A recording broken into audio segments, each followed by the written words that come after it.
de notre rédaction rapporte. Dans cette salle, les quelques 100 compatriotes exerçant leur commerce sur les marchés jugés précaires, indécents, lors de la visite de la première dame Sylvia Bongo Ondimba en marge du Conseil des ministres délocalisé dans la province de Logoué-Vindo. Depuis des jours, la municipalité de la ville attendait une suite positive de Sylvia Bongo Ondimba, qui a bien voulu donner une suite favorable à notre sollicitation relative à la construction des marchés municipaux. Nous honore à plus d'un titre. L'information a été rendue officielle en l'honneur de l'épouse du chef de l'État. Elle nous a mandaté de venir vous voir pour que vous ayez un marché digne de ce nom pour la commune de Makoko. De manière à ce que toutes les Gabonaises qui sont dans la province de Logoué-Vindo, plus précisément à Makoko, puissent être autonomes. C'est-à-dire les femmes responsables qui prennent en main leur destin. Marché à Kabona, Boubesse, Maison Sommeiti, Itala.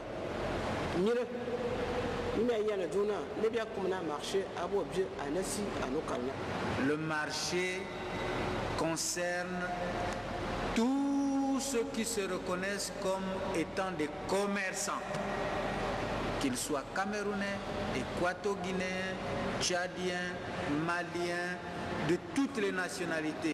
Le site a été choisi, les fonds sont mobilisés pour le démarrage imminent des travaux, au grand bonheur des femmes commerçantes engagées dans le processus de soutien aux plus hautes autorités.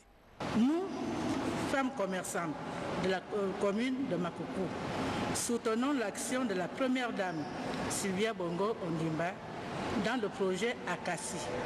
Cette idée-là est bonne, elle est vraiment très bonne. Le marché municipal de Makoko, ouvrage de solidarité de la première dame, Sylvia Bongo Ondimba, est le premier d'une série de projets collectifs attendus dans la province de Logoué-Vindo. A versé aussi dans le volet social, le lancement depuis ce matin de la caravane médicale à Missa Bongo en collaboration avec les ONG espagnoles. Selon nos reporters sur place, Judas Fleur Dembe et Richard Moubiwa Massessé, cette première journée a connu un véritable engouement. Et regardez. La Fondation Amissa Bongo, dans son élan de solidarité habituel, vient de faire encore œuvre utile à travers la caravane médicale gratuite organisée en collaboration avec les ONG espagnoles Barak et Claros. Dès les premières heures de la matinée, les populations sont venues nombreuses se faire traiter sans débourser un sou. Cette deuxième édition, composée de spécialistes en ophtalmologie, ORL, focalise l'attention sur les maladies de la vue, les oreilles, la gorge et le nez.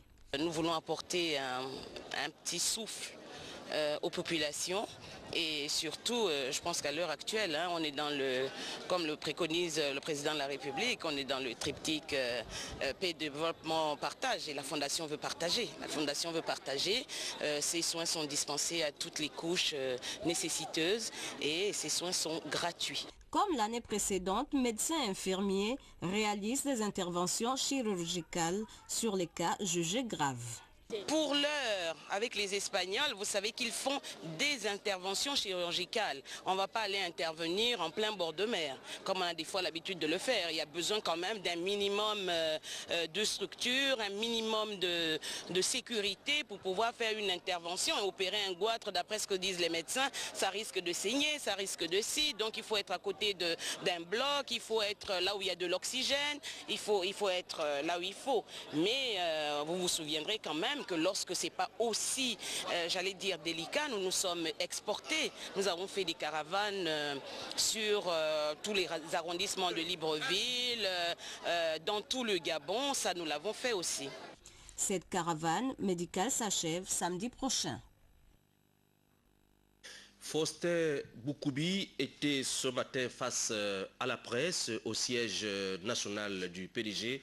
Entre autres points abordé avec les hommes et femmes des médias. Le secrétaire général du PDG au pouvoir est revenu sur la tenue prochaine des élections législatives et sur les questions socio-politiques. Marie-Josée Ndombi, Médarengeng. Le secrétaire général du PDG a échangé avec la presse nationale et internationale sur les questions politiques et socio-économiques de l'heure. S'agissant des législatives qui pointent à l'horizon, Faustin Boukoubi reste serein de ce que le PDG se prépare à affronter cette échéance dans les délais constitutionnels, sauf cas de force majeure qui justifierait un éventuel report.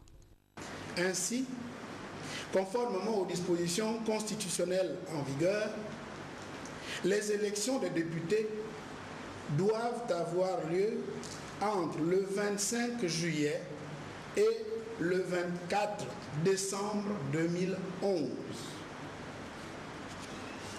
Il vous souviendra en effet que le mandat des députés actuels, dont je fais partie, court jusqu'au 24 janvier 2012. Toutefois, si la CENAP et le gouvernement, organisateurs du processus électoral, chacun en ce qui le concerne, se trouvaient confrontés à une contrainte incontournable, ils saisiraient la Cour constitutionnelle qui, seule, apprécierait l'effectivité ou non d'un cas de force majeure et déciderait d'un report éventuel en application des dispositions de l'article 4 nouveau de notre loi fondamentale. Se prononçant sur le déguerpissement des populations des quartiers sous-intégrés de Libreville, le PDG demande au gouvernement que certaines commodités soient accordées à nos compatriotes. C'est dans ce sens que le PDG appuie totalement le chef de l'État, qui a instruit le gouvernement de réunir au préalable un minimum de conditions, notamment le relogement des nombreuses familles appelées à déguerpir dans des zones aménagées.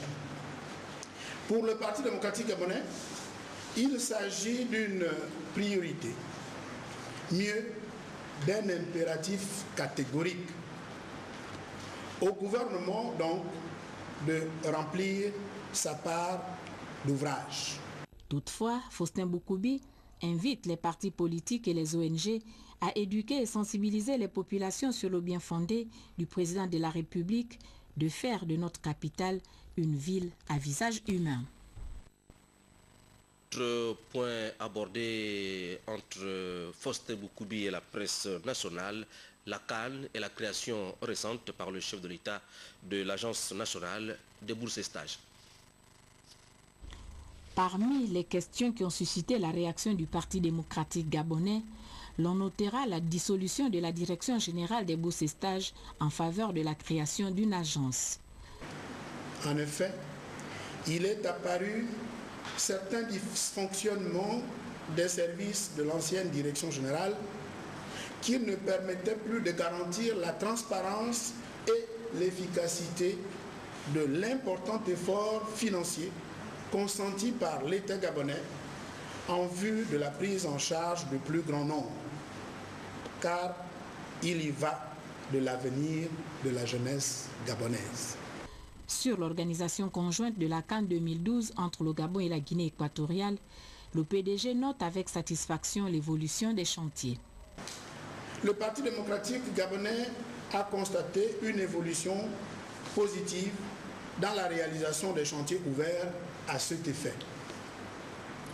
Le parti se félicite d'ailleurs de l'implication personnelle du chef de l'État dans le suivi des activités.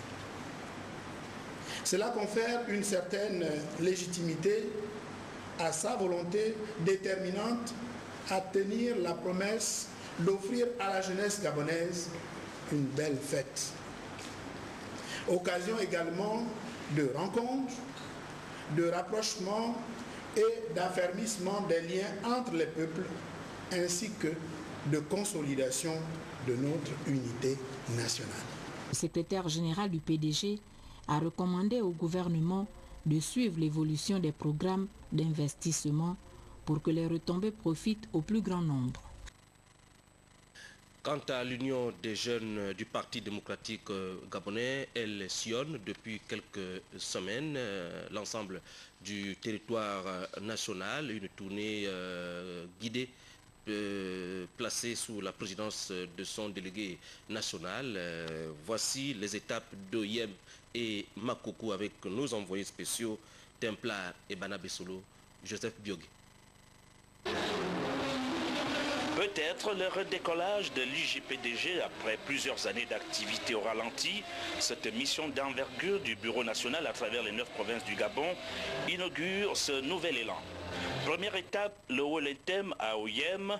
Il s'est agi pour les délégués nationaux de sensibiliser, informer et mobiliser les énergies militantes. La maison du parti a fait le plein, signe que les jeunes avaient besoin de se retrouver avec leurs dirigeants. Le délégué provincial et le secrétaire provincial ont apprécié l'initiative du parti, perçue selon eux comme un appel, une interpellation de la conscience des jeunes face à leur propre avenir. Point d'orgue des échanges, entre autres, la politique de l'émergence, ses implications et les perspectives attendues. Les jeunes, les adultes, les vieillards, toutes les composantes de la société gabonaise doivent adhérer pour que ce concept devienne effectivement une réalité. Après Oyem, Makoko dans le Goïvindo, où de nombreux jeunes sont venus de manière quasi pavlovienne écouter le message du délégué national. Le même discours tenu à Oyem, un discours d'espoir fondé sur des promesses, sur les changements et les actions attendues en direction de la jeunesse. Il faut que les jeunes Gabonais soient informés de certains préalables qu'il faudrait remplir avant de prétendre être électeurs. Et il s'agit également de leur dire que dans les jours voisins, le distingué camarade président de la République va organiser un forum à leur intention, forum qui va consister à recueillir les aspirations profondes des jeunes de manière à planifier, à redéfinir les politiques en matière de jeunesse. Le président de la République insiste sur la formation. On ne peut pas aujourd'hui parler de l'emploi si réellement on n'a pas défini une planification réelle en termes de besoins de formation. Donc, nous venons leur dire que désormais, la valeur mérite passe par la formation. À Makoko comme à Oyem, les jeunes se sont exprimés librement. Ils ont posé des questions sur le parti, la gestion du Gabon, mais surtout le manque d'opportunités d'insertion qui frappe leur province. À l'UJPDG toujours, mais du côté de Toum, dans le Komo Monda, ces jeunes s'activent et s'organisent dans la perspective justement de l'arrivée de la délégation nationale du PDG dans leur localité. Voici le point avec Greta Machanga, Pierre Claverella. Accueillis par une foule de militants, les délégués des fédérations 1 et 2 de l'Union des jeunes du Parti démocratique gabonais ont une fois de plus manifesté leur soutien et leur attachement à la personne de Julien Courbet-Kalé, leur élu local, en organisant des rencontres avec les différents délégués de l'UJPDG du département du Komo-Monda. Par la force de notre détermination, nous devons nous démontrer ce dont nous sommes capables et ce que nous représentons. Notre avenir collectif et individuel est étroitement lié à celui de notre cher parti. Je vous exhorte collectivement et individuellement à redoubler d'ardeur en vue de consolider notre cher parti. De cette manière, nous avancerons ensemble sur le chemin qui mènera la commune d'Ntoum, le département de Komo-Monda et ainsi à notre cher très député Julien Courbet-Kalé pour l'avenir en confiance. Après l'ouverture officielle des travaux à la maison du parti, Sizantoum Centre, les délégués ont poursuivi leurs activités au quartier Alamitang où les attendait le comité PDG2. Ils ont profité de cet instant pour rappeler à la population l'arrivée prochaine du bureau national UJPDG dans leur localité. Vous savez tout comme moi que le distingué camarade Ali Bongo Ondimba compte sur la jeunesse, laquelle jeunesse constitue les 80% des électeurs de nos